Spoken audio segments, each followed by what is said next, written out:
P for promo में खुशामदीद। जी तो viewers, drama serial तुम हो वजह की नए आने वाली एपिसोड में आप देखेंगे कि चंदा ने घर से भागकर जो शेबी के साथ शादी की, ये तो गलत फैसला था ही, जो उसके सारे घर की खुशियां खा गया और हत्ता कि उसके बाप की मौत भी इसी वजह से हो गई।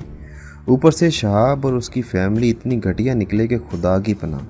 बात बात पर चंदा को बुरा भला कहना उनकी आदत है। शेबी की माँ और बाप का मकसद ही ये है कि वो चंदा को जल्द से जल्द इस घर से फारिग कर दिया जाए। अभी भी चंदा की सास चंदा के बाप के मतलब कुछ गलत बोलती है तो वो उसको पकड़कर झंझोड़ देती है और चंदा उसे कहती है कि ख़बरदार आइंदा मेरे बाप के मतलब कुछ कहा तो। शेबी की माँ कहती है कि तुम मुझे धमकी दे रही हो, तो चंदा कहती है कि धमकी नहीं दे रही, तुम आइंदा कुछ कहना तो सही, फिर मैं तुम्हें बताऊंगी।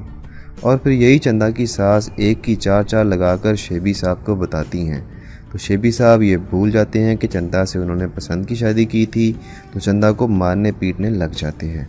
जबकि शेबी के वालिदैन मज़े से खड़े तमाशा देख रहे होते हैं।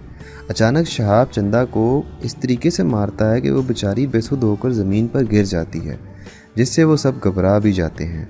उम्मीद है चंदा को कोई जानी नुकसान पहुंच चुका होगा।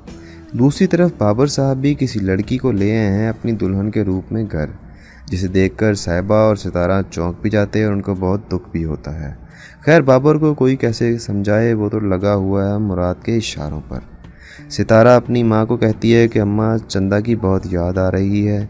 आखिर बहन जो है, बहन के साथ हुई ज़्यादती को वो दूर से महसूस तो कर सकती है। तो साहिबा कहती है कि तुम्हारे अब्बा ने कहा था वो हमारे लिए मर गई है।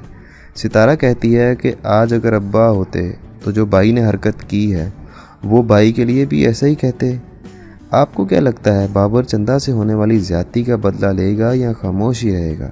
आप इससे मुतालिक हमें अपनी कीमती राय से ज़रूर आगाह कीजिएगा। ड्रामा की दुनिया से बाखबर रहने के लिए पी फॉर प्रोमो को सब्सक्राइब करके हमारे साथ जुड़े रहिए। आपका शुक्रिया। अल्लाह हाफिज़।